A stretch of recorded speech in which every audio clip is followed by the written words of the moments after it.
बिस्मिल्लाहिर्रहमानिर्रहीम। अस्सलाम वालेकुम। मैं हूं मेहरीन सब्तैन। देख रहे हैं आप मेरा यूट्यूब चैनल और फेसबुक पेज। नाज़रीन, ये वीडियो बहुत ही इंपॉर्टेंट है उन लोगों के लिए जिनको ट्रैवल करना होता है, चाहे ज़िंदगी में एक बार या फिर वो फ्रीक्वेंट ट्रैवलर हो।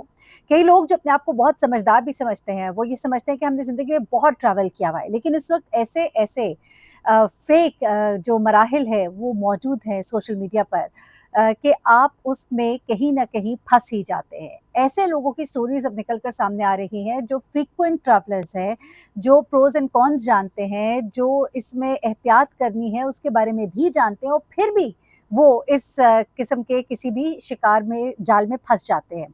अब मैं आपको जो कहानी सुनाने जा रही हूँ, 2 फैमिलीज़ की है। एक फैमिली जिसका ताल्लुक मिसिसागा से है और एक फैमिली जिसका ताल्लुक यूके से है। मिसिसागा वाली फैमिली जो है, इनकी ये पूरी फैमिली 10 लोगों का पूरा खानदान जो था, वो उम्रा अदा करने के लिए जा रहा था यहाँ ओंटारियो से। उनकी रिक्वेस्ट पर उन्हें जब यहाँ पर रिपोर्ट भी किया गया है, तो फैमिली का नाम डिस्क्लोज़ नहीं किया गया, लेकिन मेन फैमिली मेंबर निगत के नाम से सामने आई हैं। और उन्होंने अपनी स्टोरी शेयर किया और उन्होंने बताया कि किस तरह से उनके साथ स्कैम हुआ। हुआ कुछ इस तरह से कि नाहिद ने जब बाकायदा तौर पर माज़रत के साथ, निगत ने जब अपनी अप्लाई किया ऑनलाइन टिकट्स के लिए, वो देख रही थी, बहुत सी उन्हें साइट्स नज़र आ रही थी। उनमें से एक था जहाँ पर फेसबुक पर 30% जो है डिस्काउंट पर 10 टिकट्स जो है वो अवेलेबल थे। निगत ने फ़ौरन से पहले ये टिकट्स लिए, अपनी तरफ से जो भी ज़रूरी जानकारी थी या जो भी ज़रूरी इन्फॉर्मेशन थी, उसे उन्होंने पूरा किया। जो चेक करना था, वो कहती हैं ईमेल जेन्युइन थे, वेबसाइट जेन्युइन थी। सब कुछ देखकर फिर मैंने अप्लाई किया और उसके बाद गलती उनसे एक और ये भी हुई कि उन्होंने अपने डेबिट कार्ड से पे किया। क्रेडिट कार्ड से आपके पास फिर मार्जिन रह जाता है, पेमेंट ऑन होल्ड होती है, वो पेमेंट जो है वो आपको वापस मिलने के चांसेस बहुत ज़्यादा होते हैं अगर कोई फ्रॉड हो जाए। अब यहाँ पर इन्होंने इसकी पेमेंट की और जिस दिन ये एयरपोर्ट पर पहुँचते हैं, तो इन्हें तकरीबन मेरे ख़्याल से 18-19 हज़ार डॉलर थे इन 10 बंदों के। और जब ये एयरपोर्ट पे पहुँचती हैं, तो इन्हें पता लगता है कि 10 में से 5 टिकट्स इनके फेक हैं। बहुत टेंशन में आते हैं। एयर कनाडा गालिबन इनकी थी। उन्होंने अच्छा फिर क्या हुआ कि इनको रिफंड किया। अब जब रिफंड किया, कि जब इन्होंने कहा कि ये एक फेक था या जो भी था, अब वो रिफंड जो है वो उस क्रेडिट कार्ड में चला गया, जिससे कि उस शख्स ने पेमेंट की है 5 टिकट्स की और बाकी 5 जो हैं वो फेक थे या जो भी था। अब यहाँ पर ये डबल गलती हो गई।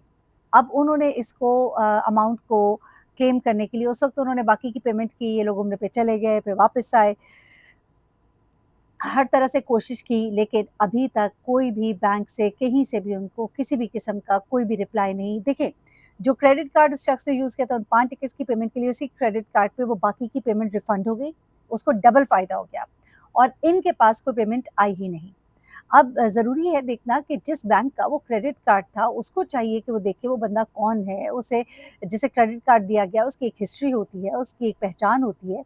अभी तक अगर उसको नहीं सॉल्व किया गया, तो सिस्टम का भी बहुत बड़ा फेलियर है, बट एनी हाउ ये एक बड़ा स्कैम जो उनके साथ हुआ। इसी तरह का एक और स्कैम यूके में होता है। ये स्कैम आप ज़रा गौर से सुनिएगा। उसके बाद जो तीसरा स्कैम आपको सुनाऊँगी ना, वो आपको परेशान ही कर देगा, क्योंकि वो इतना एक्यूरेट उस बंदे ने फ़ॉलो किया उन गाइडलाइंस को, जो कि आपको ज़रूरी होती हैं कोई भी टिकट बाय करने के लिए। उसके बावजूद एयरलाइन की ही गलती से वो बुरा फँस गया और सिर्फ़ अपनी वजह से वो बच गया। वो भी कैसे, वो ज़रा सुनिएगा। लेकिन उससे पहले यूके में रहने वाली ये फैमिली है, बुज़ुर्ग फैमिली है। बड़े अरसे के बाद ये इंडिया जा रहे थे। इंडिया जाने के लिए उन्होंने जो साहब हैं उनकी उम्र 80 साल थी, उनकी वाइफ़ 78 इयर्स ओल्ड, बच्चे इनके सब यूके में ही थे। इन्होंने सोचा इंडिया जाएँ, 8 साल के बाद ये इंडिया जा रहे थे। इंडिया जाने के लिए इन्होंने वेबसाइट पर मुख्तलिफ टिकट्स देखने शुरू किए, ट्रैवलिंग ये करते रहते थे, उनको पता था। अब एक्सपीडिया नाम की एक वेबसाइट है जो कि बड़ी पॉपुलर है, जिस पे कि लोग टिकट्स वगैरह बाइंग करते हैं, चीपर फ्लाइट्स मिल जाती हैं। इन्होंने उसी को एक्सप्लोर करना शुरू किया। अब वो जो वेबसाइट थी उसमें एक माइनर सा डिफरेंस था, जिसकी वजह से वो एक और वेबसाइट थी, वो एक्सपीडिया नहीं थी, पर नाम लिखा वो ऊपर एक्सपीडिया ही था। फ्लाई एक्सपीडिया, एक्सपीडिया जो भी। अब होता क्या है जनाब कि ये वहाँ पर देखते हैं बड़े ही चीप टिकट्स मिल रहे होते हैं, ये अप्लाई कर देते हैं। अब वो इनको कहते हैं कि जी आप फ़ौरन इसकी पेमेंट कर दें, क्योंकि सिर्फ़ 4 टिकट्स हैं। थोड़ी देर के बाद बताते हैं जी अब 2 रह गए, ये फ़ौरन से पेमेंट कर देते हैं। पेमेंट कर देते हैं, इनको पासपोर्ट के अगेंस्ट सारे टिकट्स मिल जाते हैं, सब कुछ मिल गया, रख लिया, बड़े खुश जनाब एयरपोर्ट पहुँचते हैं ये भी। एयरपोर्ट पहुँचते हैं, तो वहाँ जाके पता लगता है कि ये तो कोई टिकट ही नहीं है। और कोई इनका पुरसाने हाल नहीं है। इन्होंने बाकायदा बीबीसी को इंटरव्यू भी दिया और इसमें बताया उन्होंने कि किस तरह से उन्होंने इस फेक उसमें वेबसाइट के चक्कर में वो आए, किस तरह से उन्होंने पेमेंट की। अगेन पेमेंट इन्होंने थ्रू डेबिट कार्ड की और ये फंस गए। अब जब तीसरी स्टोरी की तरफ आती हूँ जहाँ पर आपको पता लगेगा, क्योंकि एक स्टोरी है जहाँ पे आम सोशल मीडिया से लिया, दूसरी वो जो वेबसाइट प्रॉपर वही दिखाई दे रही है। अब ये जो साहब है ये बहुत इंटेलिजेंट थे, इन्होंने बड़ा इंटेलिजेंटली इन्होंने कोई टिकट्स अपने छुट्टियों के लिए बुक कराया था फैमिली के साथ, और इनको ईमेल आती है कि इनके टिकट्स जो है वो कैंसिल हो गए हैं। ये उस कैंसलेशन को देखते हैं तो वो डायरेक्ट उस ईमेल पर रब्ता नहीं करते, बल्कि डायरेक्ट उसी एयरलाइन की वेबसाइट पे जाते हैं। वेरी गुड, यही सबसे पहला काम होना चाहिए। डायरेक्ट आप एयरलाइन से कंसल्ट करें, मालूम करें ये टिकट्स हैं कि नहीं, किस नाम पे इश्यू किए जा रहे हैं, मेक श्योर करें। अच्छा, अब इन्होंने क्या किया कि ये उस एयरलाइन के उस पर जाते हैं और जाकर उनसे कॉन्टैक्ट करते हैं। वो इनको एक कॉल मिला देते हैं आगे। अब उनकी जब कॉल आगे ट्रांसफ़र होती है गलती से, अब आप यहाँ पे देखिए एयरलाइन की गलती से उनकी कॉल आगे स्कैमर को ट्रांसफ़र हो जाती है।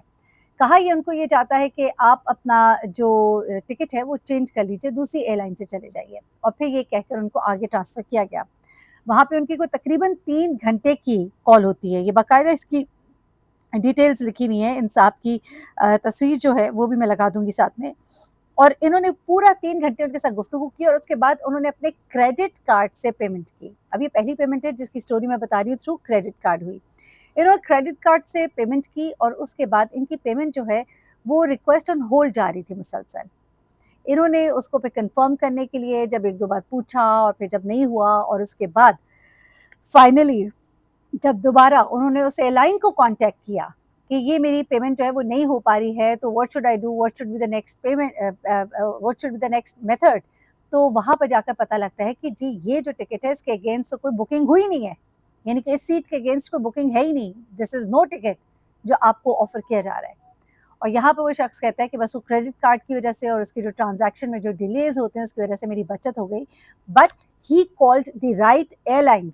उसे किसी फेक वेबसाइट को नहीं किया, और ये जो फेक वेबसाइट्स हैं इनके बारे में मैं आपको बताऊँ कि गूगल पर बड़ा अच्छा पे करके अपनी वेबसाइट को एक तो टॉप पे ले आते हैं, क्योंकि आम तौर पे हम जब कभी भी गूगल पे सर्च करते हैं तो जो नोन वेबसाइट्स होती हैं, क्रेडिबल होती हैं, वो टॉप पे आ रही होती है। अब वो वेबसाइट जो टॉप पे आ रही है, नाम उसका भी वही है जो किसी एक ऐसी वेबसाइट का है जो वेल नोन है।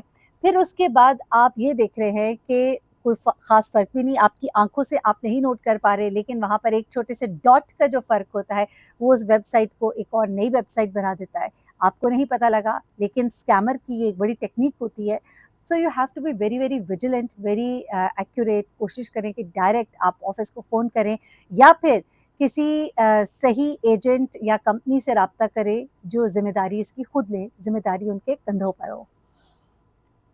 तो जनाब ये कुछ स्टोरीज़ थी, मैंने कहा ज़रा जो फ्रीक्वेंट ट्रैवलर्स और जो न्यू ट्रैवलर्स हैं उन सबको मैं ज़रूर बताऊँ। सबसे पहले डायरेक्ट साइट पे जाइए, क्रेडिट कार्ड से कोशिश करें पेमेंट करें, और कोशिश करें कि जाकर खुद ही टिकट ले लें, वरना किसी न किसी एजेंट से रब्ता करें जो भरोसे का हो। अपना बहुत ख़्याल रखिएगा, वीडियो को शेयर कीजिएगा ताकि लोगों का फ़ायदा हो सके। अल्लाह हाफ़िज़।